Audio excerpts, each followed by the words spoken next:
एक बार आप इसको देखिए, इसका नाम है मोहित। इसने क्लास 12 का एग्जाम दिया जिसमें इसके सिर्फ 72% आए।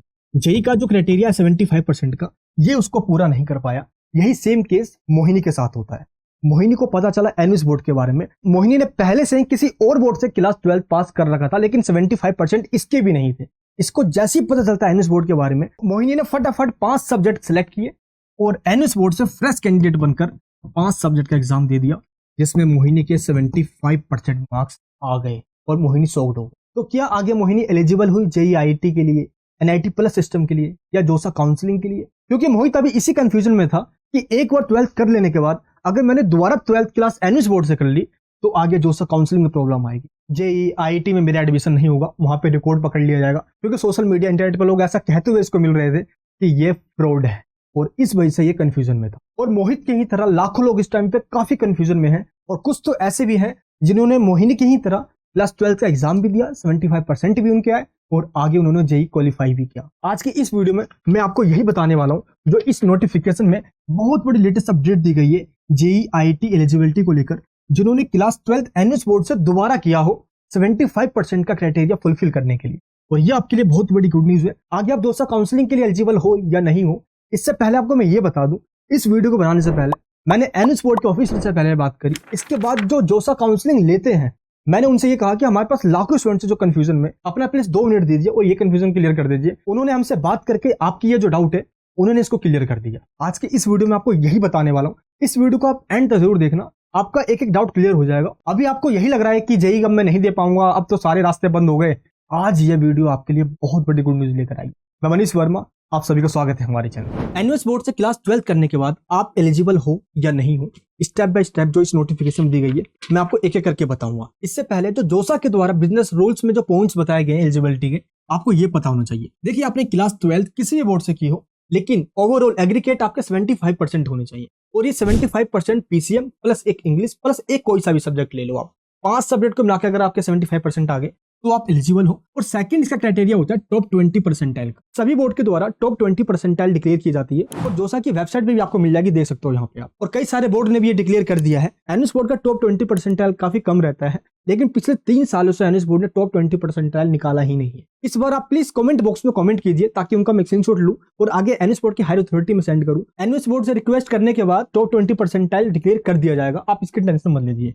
लेकिन इस टाइम पे कई सारे ऐसे स्टूडेंट्स भी हैं जिनके 75% है ही नहीं। जोसा ने यह भी क्लियर कर दिया है कि अगर आप 2 डिफरेंट बोर्ड से अपना इंप्रूवमेंट का एग्जाम देते हो और 2 सेपरेट मार्कशीट यूज करते हो तो ये एलिजिबल नहीं है आगे जोसा काउंसलिंग के। यानी कि एक सिंगल मार्कशीट में टोटल 5 सब्जेक्ट होंगे, चाहे जिस भी बोर्ड से आप दो, ये एलिजिबल होगा। तो ये आपके एलिजिबिलिटी के क्राइटेरियाज हो गए। लेकिन यहाँ पे जो अलग अलग आपके डाउट्स आ रहे हैं, ये एक बार क्लियर कर दूं, क्योंकि इस डाउट्स को क्लियर करने के लोग 1000 रुपए 2000 रुपए मेंटरशिप प्रोग्राम चला रहे हैं। 1 रुपए भी देने की आपको जरूरत नहीं है। ये सब कुछ मैं आगे से क्लियर करके ही आपको बता रहा हूँ। एनविस बोर्ड में हर साल ऐसे लाखों स्टूडेंट्स आते हैं जो पहली कैटेगरी में है, जिनकी 75% तो नहीं आती है, फिर वो क्लास 12 का फ्रेश एडमिशन एनविस बोर्ड में लेते हैं विद 5 सब्जेक्ट्स के साथ और एग्जाम देते हैं और उनका 75% भी आ जाता है।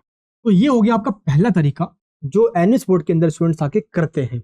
लेकिन जो डाउट्स यहाँ पे ये आता है स्टूडेंट्स का, मैं तो क्लास 12 पहले से ही पास हूँ, मैंने जेई मेंस पहले से ही दिया हुआ है और जोसा के अंदर मेरी डिटेल्स ऑलरेडी फिल है, और मैं 12th दोबारा से करता हूँ और मैं अब एनविस बोर्ड की डिटेल्स फिल करता हूँ। जो मेरा पहले का डिटेल्स है अब उसको मैं छोड़ देता हूँ, मैं वो फिल करूंगा ही नहीं, ना ही मैं बताऊंगा।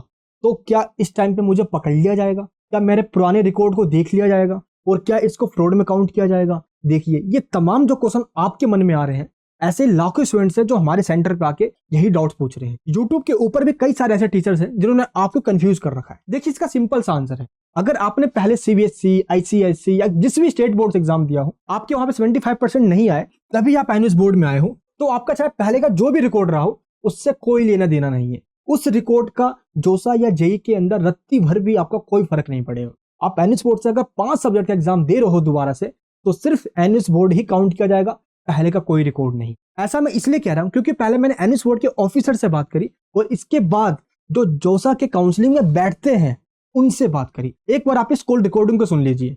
हेलो हाँ यस। हाँ जी सर, मैं पूछ रहा था, कुछ डाउट थे सर मेरे 12th बोर्ड एग्जामिनेशन से रिलेटेड, काउंसलिंग से रिलेटेड सर। क्या है कि मैंने सर 2022 में सर मैंने सीबीएसई बोर्ड से दिया हुआ था एंड उसमें 75% मेरा सर क्लियर नहीं हुआ था, लेस देन 75 था। तो मैंने फिर 2023 में अप्लाई किया था एनएस बोर्ड से पूरा इम्प्रूवमेंट एग्जाम के लिए, और उस इम्प्रूवमेंट एग्जाम का रिजल्ट जो आया सर उसमें 75% क्राइटेरिया फुलफिल हो गया। तो क्या मैं सर अप्लाई कर सकता हूँ काउंसलिंग के लिए? क्योंकि ये फ्रेश एडमिशन है, then it is applicable, you don't need to transfer the credit, that is not required. And आपको स्टेट ऑफ एलिजिबिलिटी, आपने जहाँ से अप्लाई किया है वो आपका स्टेट ऑफ एलिजिबिलिटी होगा।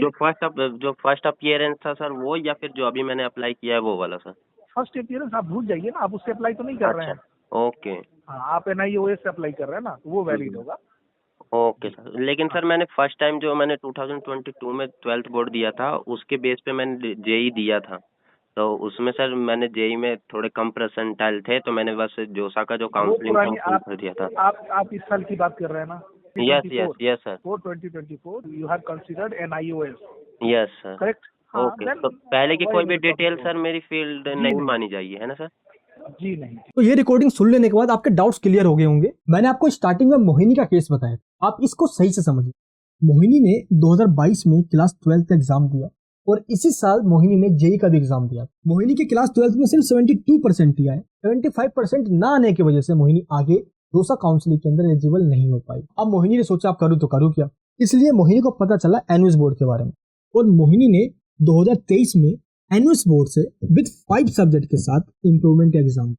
याद रहे मोहिनी ने पहले से जेई भी दिया हुआ है, दोसा काउंसलिंग का फॉर्म भी फिल किया हुआ है और क्लास 12 में ऑलरेडी पास है विद 72% के साथ। अब मोहिनी अगर दोबारा करती है एनुअस बोर्ड से तो क्या ये फ्रॉड माना जाएगा? अभी आपने कॉल रिकॉर्डिंग सुनी, दोसा काउंसलिंग के मेंबर ने इसमें साफ कर दिया, आपने चाहे पहले क्लास 12 जिस भी बोर्ड से किया हो, अब उसका रिकॉर्ड कोई भी मायने नहीं रखता। उन रिकॉर्ड का रत्ती भर भी फर्क नहीं पड़ेगा अगर आप क्लास 12 एनुअस बोर्ड से फिर से एग्जाम दे देते हो, क्योंकि अब एनुअस बोर्ड को कंसिडर किया जाएगा ना कि पहले बोर्ड को कंसिडर किया जाएगा। और इसलिए मोहिनी ने 2023 में इंप्रूवमेंट का एग्जाम एनुअस बोर्ड से दिया और मोहिनी के 75% भी आ गए। और 75% जैसे ही मोहिनी के आए, मोहिनी खुश हो गई क्योंकि अब मोहिनी जेई के लिए एलिजिबल हो गई, मेंस के लिए भी, एडवांस के लिए भी और दोसा काउंसलिंग के लिए भी। और इस टाइम पे ऐसे लाखों स्टूडेंट्स हैं जो काफी कंफ्यूजन में है कि दोबारा से 12th करूंगा, कहीं पकड़ा तो नहीं जाऊंगा, मेरे फॉर्म में तो नहीं पकड़ लेंगे। भाई दोसा काउंसलिंग के मेंबर ने ये साफ कहा है कि कोई भी दिक्कत नहीं है। पहले वाले बोर्ड में चाहे रीजन जो भी रहा हो, आपके 75% नहीं आ पाए तो इसका मतलब क्या आपकी कोई उम्मीद नहीं रहेगी? क्या आपके सारे रास्ते बंद हो गए? ऐसा नहीं है। यूट्यूब पे कई लोग से पैसा लेने के लिए मेंटरशिप प्रोग्राम चलाएंगे ये बताने के लिए आप एलिजिबल हो या नहीं। अगर किसी को करेक्ट इन्फॉर्मेशन नहीं पता तो वो नहीं बताए तो सही रहेगा, क्योंकि इससे आपके फ्यूचर पे नेगेटिव इंपैक्ट पड़ता है और आप खुद सोचने लग जाते हो कि अब मेरा क्या होगा, सारे रास्ते मेरे बंद हो गए और आपको अब यही लगने लग जाता है अब मैं किसी काम का नहीं। तो आपको टेंशन नहीं लेना, अभी आपके पास सारे रास्ते खुले हुए हैं। आप एनुअस बोर्ड में एडमिशन लेते हो विद 5 सब्जेक्ट के साथ तो आप एलिजिबल हो। यही सेम केस नेक्स्ट ईयर आप कर सकते हो। 2025 के लिए आप इंप्रूवमेंट दीजिए, 75% आते हैं तो आगे आप एलिजिबल भी हो। और ऐसे एग्जाम्पल सिर्फ एक दो स्टूडेंट्स के नहीं है, लाखों ऐसे स्टूडेंट्स हैं। आप जरा इन दोनों स्टूडेंट को देखिए, ये जेई के अंदर टॉपर भी रह चुके हैं जिन्होंने क्लास 12 एनुअस बोर्ड से कंप्लीट किया। और एनुअस बोर्ड से एग्जाम देने वालों के कई सारे रिजल्ट मेरे पास हैं जिन्होंने हमारे सेंटर से एडमिशन लिया और वो सक्सेसफुली पास भी हुए और आगे जो काउंसलिंग के लिए वो एलिजिबल भी हो और यहाँ पे मार्क्स देख सकते। ऐसे कई सारे स्टूडेंट हैं। तो यहाँ पे लड़ाई सिर्फ इन्फॉर्मेशन की है, आगे से इन्फॉर्मेशन आपको गलत दे दी जाती है, इस वजह से आप काफी कंफ्यूज हो जाते हैं। अगर आपको करेक्ट इन्फॉर्मेशन मिलेगी तो आप 75% पे फोकस करोगे। अगर आप एनुअस बोर्ड से फ्रेश एडमिशन लेते हो तो पहले वाले जो आपका रिकॉर्ड है वो कंसीडर नहीं किया जाएगा। आप इसकी टेंशन बिल्कुल मत लीजिए, बेफिक्र होकर आप क्लास 12 एनुअस बोर्ड से दीजिए। आप जिस भी बोर्ड से दे रहे हो तो फ्रेश एडमिशन लेकर आप 5 सब्जेक्ट का एग्जाम दीजिए, आप एलिजिबल होंगे। एनुअस बोर्ड में एडमिशन इस टाइम पे ओपन है, आप चाहते हो तो क्लास 12 में एडमिशन करवा सकते। आप हमारी स्टडी सेंटर पे कांटेक्ट कीजिए, जो एक्सपर्ट की टीम है, फ्री ऑफ कॉस्ट काउंसलिंग, कोई पैसा नहीं लगता। आप उनसे पूछिए कि मुझे एडमिशन लेना है, कैसे क्या हो सकता है, क्या प्रोसीजर है, डिटेल्स लीजिए, फिर जाके आप एडमिशन लीजिए। देखिए हमारा जो स्टडी सेंटर है एनुअस बोर्ड का ऑथराइज सेंटर है। हमें अथॉरिटी मिलती है कि भारत के कोने कोने से जो स्टूडेंट्स आते हैं उनको हम गाइडेंस दे, एनुअस बोर्ड में उनको एडमिशन भी करवाए और गारंटेड पास भी करवाए, जैसे हर साल इन सारे स्टूडेंट्स को मैं करवाता आ रहा हूँ। इस बार आपकी बारी है। इस टॉपिक के ऊपर मैंने ऑलरेडी वीडियोस भी बना रखा है जिसके अंदर मैंने आपको सारे प्रूफ भी दिखाए हैं कि जेई के अंदर एनुअस बोर्ड के मार्कशीट की भी एलिजिबिलिटी है और एनुअस बोर्ड से आप दोबारा 12th क्लास करते भी हो तो इससे कोई प्रॉब्लम आपको नहीं आगे आगे फ्यूचर के अंदर। आप टेंशन बिल्कुल मत लीजिए। ये वीडियो कैसे लगी नीचे कमेंट बॉक्स में बताना और इस वीडियो को सभी जगह शेयर मिलूंगा नेक्स्ट वीडियो के अंदर। चैनल पर नहीं हो तो प्लीज चैनल को सब्सक्राइब करना, ताकि जेई के रिगार्डिंग जो भी वीडियोस आए वो इस चैनल पर आपको सबसे पहले मिले। जय हिंद, जय भारत।